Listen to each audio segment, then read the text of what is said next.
MKS में आपका बहुत बहुत स्वागत है।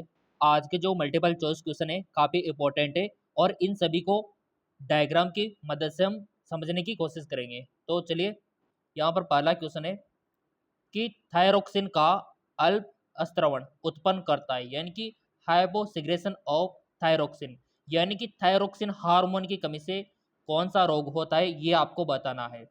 हमारे पास चार ऑप्शन एग्जाम में दिए हुए होंगे, जैसे कि जड़ मानवता हो गया, मिक्सडीमा हो गया, या फिर ए या फिर बी दोनों, या फिर आपका नेत्ररोधी या फिर गलखंड। कौन सा रोग होता है थायरोक्सिन की कमी से, ये आपको पता होना चाहिए। और मैंने अलग से वीडियो भी बना रखा है हार्मोन के ऊपर। देखो, चैनल सब्सक्राइब कर रखा होगा, बेल आइकन पर प्रेस कर रखा होगा, हर एक वीडियो आपको मिलेगा।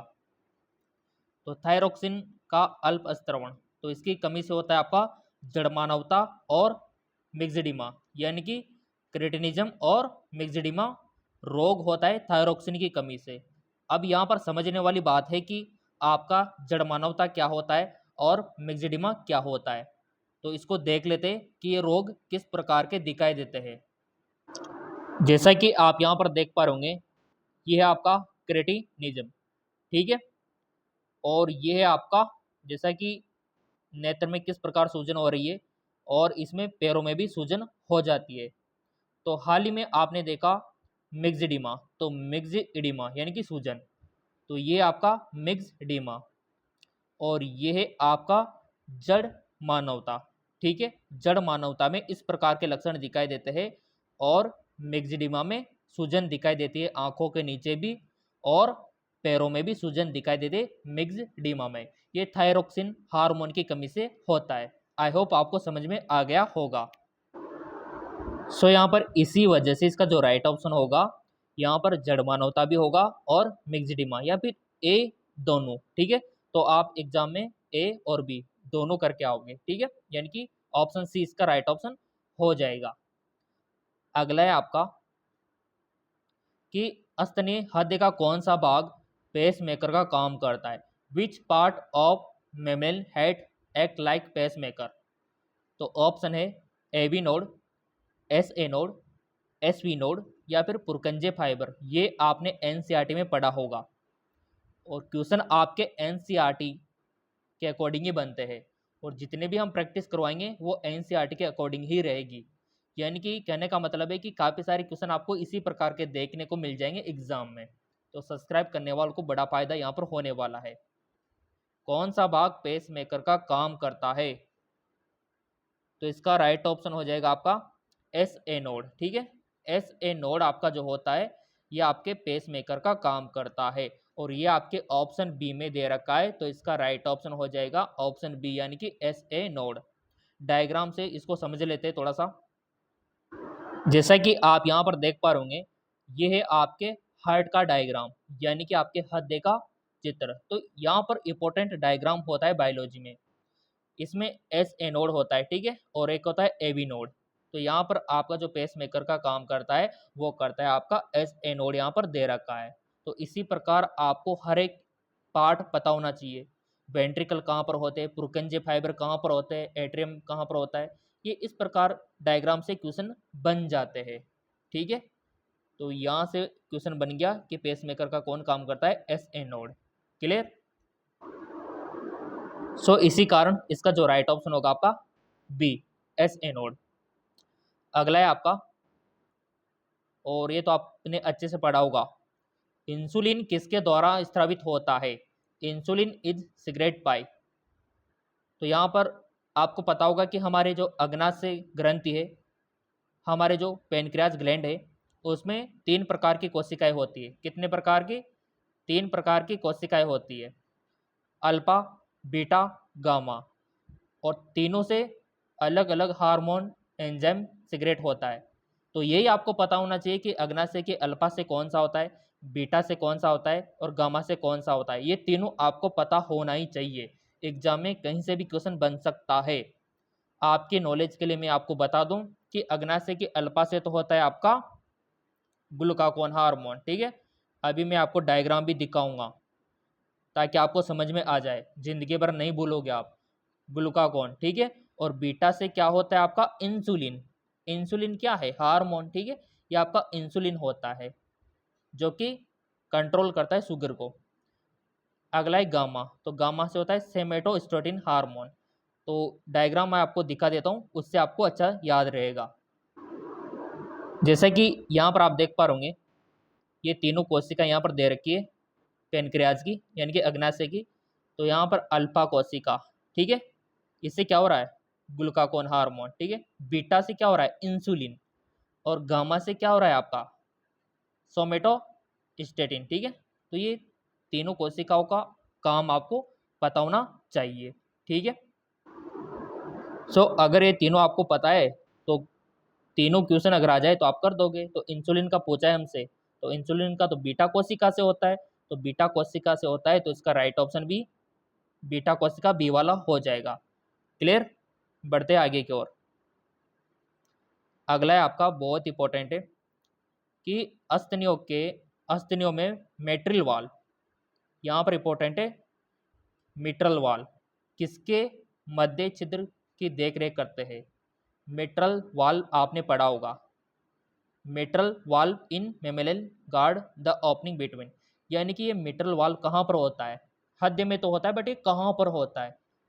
तो आपने देखा होगा हृदय का डायग्राम, चित्र तो आपको पता होगा, मैंने बोला था कि अच्छे से याद कर लेना डायग्राम को। तो मिट्रल वाल ये होता है आपके बाएं आलिंद और बाएं निलय, यानी कि बाएं साइड में होता है, बाएं आलिंद और बाएं निलय के बीच में होता है। चलो मैं आपको डायग्राम से समझाने की कोशिश करता हूँ। जैसा कि यहाँ पर आप देख पा रहे, ये है आपके हेड का चित्र, और यहाँ पर बाई यानी कि लेफ्ट एट्रियम और लेफ्ट वेंट्रिकल, ये है राइट, बचपन से पढ़ते आ रहे हो, बायां आलिंद और बायां निलय, और बीच में मिट्रल वाल होता है आपका इस प्रकार का, जो कि ब्लड को वापस एट्रल में यानी कि आलिंद में नहीं जाने देता। तो ये मिट्रल वाल्व इसी के बीच में होता है, बाएं आलिंद और बाएं निलय के बीच में। इतना सा आपको पता होना चाहिए, ठीक है। तो इसी वजह से इसका आंसर बायां आलिंद और बायां निलय हो जाएगा। तो चलिए यहाँ पर ढूंढते हैं कहाँ पर दे रखा है बायां आलिंद और बायां निलय। ये दे रखा ऑप्शन डी, ये वाला, लेफ्ट एट्रियम लेफ्ट वेंट्रिकल, ठीक है। तो इसका राइट ऑप्शन हो जाएगा। बढ़ते आगे की ओर। थ्योरेटिकल क्वेश्चन है। क्वेश्चन यहाँ पर बोल रहा है कि मानव में O2 के कितने अणु हीमोग्लोबिन के एक अणु के साथ जुड़ सकते हैं? How many molecule of O2 can associate with molecule of haemoglobin? तो कितने जुड़ सकते हैं? आपका जो हीमोग्लोबिन है ना, इससे कम से कम मैं बता दूं आपको, कम से कम 4 जुड़ सकते हैं, ठीक है। ऑक्सीजन के जो अणु है ना, वो 4 यहाँ पर जुड़ सकते हैं। तो ये आपको पता होना चाहिए, केमिस्ट्री भी पढ़ी होगी, 4 ही जुड़ सकते हैं। तो यहाँ पर राइट ऑप्शन इसका 4 हो जाएगा। तो इस प्रकार से थ्योरेटिकली आपको पता होना चाहिए, 4 इसका राइट ऑप्शन हो जाएगा। याद रखना, एग्जाम में आ जाए तो 4 करके आना है, 4, ठीक है। अगला अगेन यहाँ पर थ्योरेटिकल क्वेश्चन है कि कार्बन मोनोऑक्साइड का घातक प्रभाव उसकी O2 की तुलना में हीमोग्लोबिन के प्रति अधिक बंधुता होती है, जो लगभग है कितना गुना होती है किसी को पता? वो होती है आपकी 200 गुना, 200 गुना होती है। तो ये दे रखा है आपके ऑप्शन फर्स्ट में 200 टाइम्स। तो इसी वजह से हमारा फर्स्ट वाला ही सही है, याद रखना इनका। अगला क्वेश्चन है, which one is different from the category? कौन सा एक बाकी 3 से भिन्न है, यानी कि अलग है? तीनों तो सेम है, बाकी एक अलग है, उस पर आपको टिक मारना है। तो बताओ कौन सा आपको अलग लग रहा है, यहाँ पे डिफरेंट लग रहा है?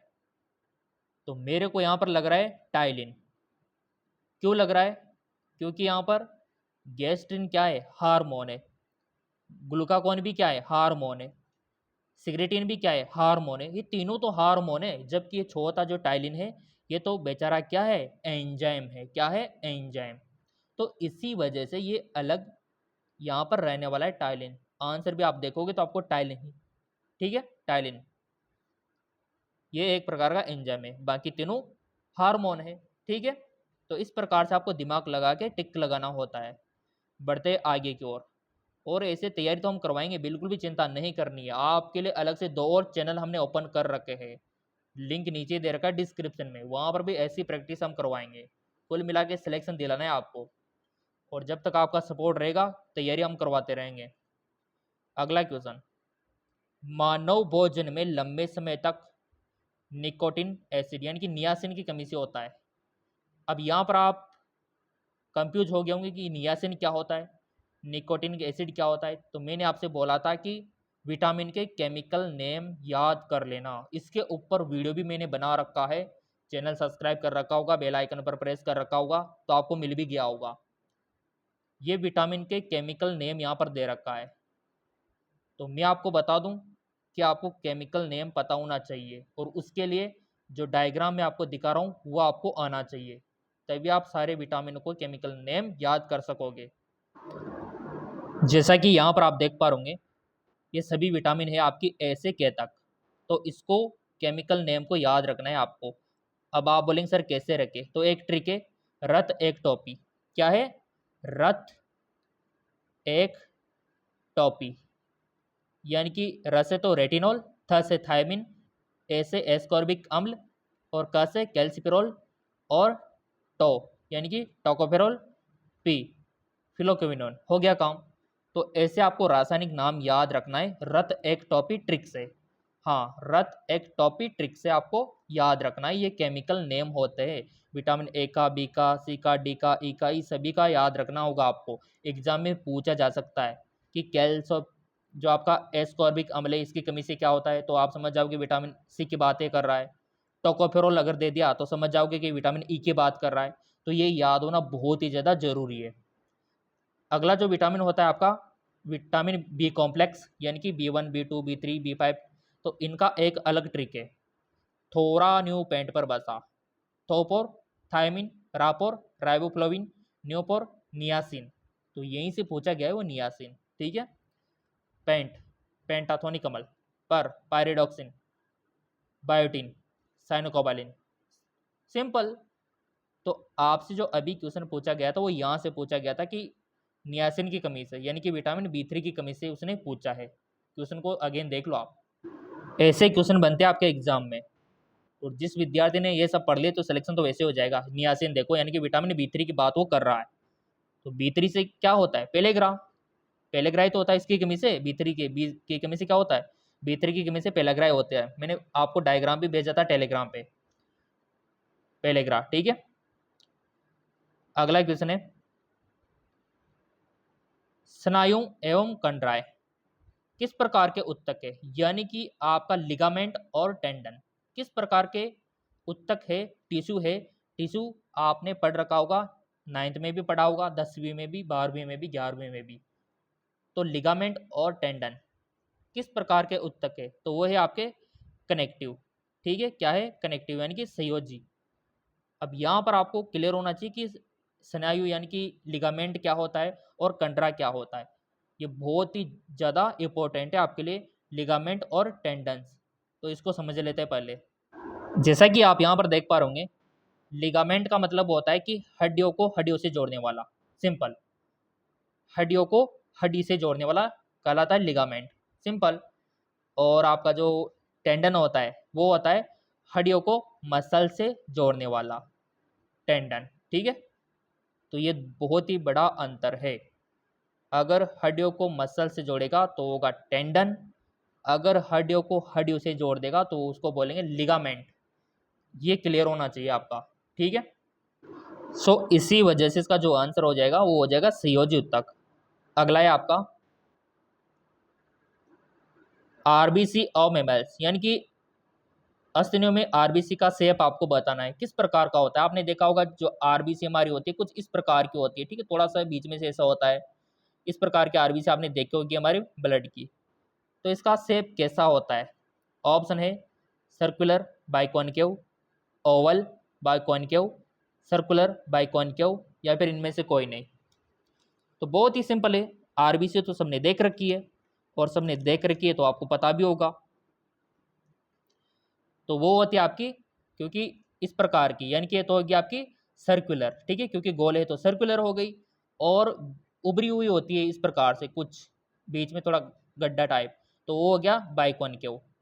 तो सर्कुलर और बाइकॉनकेव ये दे रखा। तो ऐसे बहुत ही आसान है, देखो एग्जाम को पास करना बहुत ही आसान, टॉप आ जाओगे आप अगर ऐसे समझ के पढ़ोगे तो। चलिए, तो इस प्रकार से आपको पता होना चाहिए। तो सर्कुलर और बाइकॉनकेव, इसका राइट ऑप्शन फर्स्ट वाला हो जाएगा। ऐसे आपको टिक लगाना है समझ के। अगला आता है, ये आपके इसमें है नहीं सिलेबस में, ठीक है। अगला है आपका इंपॉर्टेंट, पेशियों की उत्पत्ति किस भ्रूणीय जनिक स्तरों से होती है? Muscles rise from which embryonic germinal layer. Muscles की उत्पत्ति किस भ्रूणीय स्तर से होती है? तो आपको पता होना चाहिए कि एक्टोड्रम से क्या बनता है, एंडोड्रम से क्या बनता है, मेसोड्रम से क्या बनता है, और हर एक का एग्जाम्पल पता होगा तभी आप कर पाओगे। तो यहाँ पर डायग्राम में आपको दिखा देता हूँ ताकि आपको याद रहे। जैसा कि यहाँ पर आप देख पा रहे, पूरा का पूरा डायग्राम बहुत ही इंपॉर्टेंट है, और जिसको ये पता है ना 10 से 15 क्वेश्चन तो वो कर ही देगा, ठीक है। काफ़ी सारे क्वेश्चन बनते हैं यहाँ से, यानी कि 10-15 क्वेश्चन यहाँ से बन सकते हैं अगर चाहे तो एग्जामिनर। तो इधर देखो आप, एक्टोड्रम से क्या क्या बनता है आपका, नर्वस सिस्टम बनता है, स्किन बनती है। मेजोड्रम से क्या क्या बनता है आपका, मसल्स बनती है, स्केलेटन सिस्टम बनता है, किडनी बनती है, और आपके प्रजनन यानी कि रिप्रोडक्टिव सिस्टम बनते हैं। एंडोड्रम से क्या क्या बनता है आपका, एंडोक्राइन ग्लैंड्स ग्रंथियाँ बनती है, फेफड़े लंग्स बनते हैं, पाचन तंत्र डाइजेस्टिव सिस्टम लीवर यकृत बनता है। तो ये डायग्राम बहुत इंपॉर्टेंट है, टेलीग्राम फॉलो कर रखा होगा तो वहाँ पर मिल जाएगा, टेलीग्राम का लिंक नीचे दे रखा है। तो ये आपको पता होना चाहिए डायग्राम, और क्वेश्चन कहीं से भी बन सकता है। तो आपसे अभी क्या पूछा था कि मसल्स किससे बना हुआ होता है, तो ऊपर देख लो किससे बना है, मेजोड्रम से। कितना सिंपल है, तो बहुत ही आसान है देखो एग्जाम को पास करना। तो अभी हमने डायग्राम देखा तो सब क्लियर हो गया, तो मेजोड्रम पे टिक लगा दो फिर, क्योंकि मसल्स उसी में आती है। देख लो आप मेजोड्रम। अगला है आपका आपका जो हेवरसिन तंत्र पाया जाता है, हेवरसिन सिस्टम किसमें पाया जाता है? पहले तो मैं आपको दिखा देता हूँ इसका डायग्राम। ये होता है आपका हेवरसिन सिस्टम, यानी कि ये हड्डियों की संरचना, इससे मान सकते हो आप हड्डियों की संरचना ऐसी होती है आपकी हड्डियों की संरचना। इस प्रकार की आपके हड्डियों की संरचना होती है, बीच बीच में इस प्रकार से वेंस वगैरह नर्व्स वगैरह कुछ इस प्रकार का होता है, देख लो आप। सो यहाँ पर आपका जो हेवरसिन तंत्र है तो वो हड्डियों में, तो सिंपल है स्तनधारी की हड्डियों में, ठीक है, क्योंकि हड्डियों में तो पाया जाता है ना, सिंपल। अगला ये इसको आप मिस कर सकते हो। अगला जो है आपका पायरिया रोग का जैव कौन सा है? पॉजिटिव एजेंट आपको बताना है पायरिया रोग का। और पहले तो समझना है कि ये पायरिया रोग होता है क्या है, क्योंकि पायरिया रोग को जानोगे तभी तो बताओगे ना कि सर उससे होता ही है। तो पहले तो क्लियर होना चाहिए पायरिया रोग। तो चलो देख ही लो, चलो डायग्राम आप। जैसा कि आप देख पा रहे होंगे ये होता है आपका पायरिया, ठीक है, यानी कि मुंह का रोग है, दांतों का रोग है, कुल मिला के दांत खराब होने लगते हैं उसमें पायरिया में, इस प्रकार के दिखाई देते हैं इसमें, और माइक्रोस्कोप से देखोगे तो ऐसे दिखाई देंगे। तो ये होता है आपका पायरिया रोग। अब आपको बताना है ऑप्शन देकर ये किससे होता है। सो यहाँ पर ऑप्शन दे रखे ट्राइको टेनेकस, ट्राइकोमोनम वेजिनलिस, लिस्मानिया, ट्रेपेनोमा। तो बहुत ही सिंपल है, याद रखना अगर याद नहीं है तो, क्योंकि किससे संबंधित है, दांतों से संबंधित यानी कि टीथ से संबंधित। तो इसी में इसका नाम छिपा है, टिप और टीथ, और टिप और ट्राइको मोनेगस टीनेगस, सिंपल। तो ये आपको याद रखना है, ट्राइको मोनेस टीनेगस, ठीक है, इससे होता है ये। अगला आता है आपका खटमल, bedbug, is vector of which disease. खटमल किस रोग का वाहक है? टाइफाइड का, ट्रेंजवर का, टाइपस का, या फिर कालाजार का। और खटमल तो देखा होगा आपने, बेडबग को तो देखा होगा ना, नहीं देखा तो चलो दिखा देता हूँ मैं। ये होता है आपका खटमल, ठीक है, बेडबग। ये आपके घरों में भी रहता है, और आप जहाँ पर सोते हो ना वहाँ पर भी रहता है।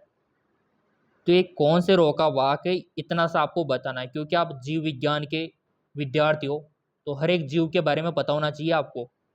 तो ये खटमल के बारे में बताना है कौन सा रो का वाक है। सो यहाँ पर मैं आपकी जानकारी के लिए बता दूं कि ये होता है टाइपस रिलेप्सिंग जबर। ठीक है, टाइपस रिलेप्सिंग जबर याद रखना, इसका वाक होता है ये खटमल, टाइपस रिलेप्सिंग जबर। अगला निकल कर आता है आपका निंद्रा रोका वाक, vector of sleeping sickness disease. निंद्रा रोका वाक आपको बताना है। 4 ऑप्शन है आपके पास और एग्जाम में भी 4 ही ऑप्शन आपको दिए हुए होंगे। सैंड फ्लाई, सीसी fly, red fly, house fly.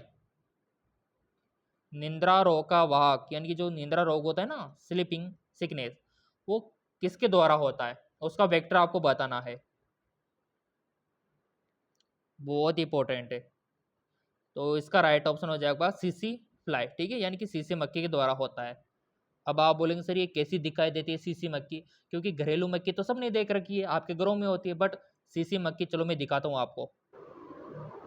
जैसा कि आप देख पा रहे होंगे इस प्रकार की होती है आपकी सीसी फ्लाई, इस प्रकार की है ना, इस प्रकार की दिखाई देती है, इतनी डेंजर होती है, देख लो आप। सो निंद्रा रोका वाघ वही है, तो ये टिक हो जाएगा। अब देखो क्वेश्चन तो बहुत सारे हमने आपके लिए बंदोबस्त कर रखा है, बट वो आपको कैसे मिलेंगे चलो थोड़ा सा प्रोसेस में आपको दिखा देता हूँ।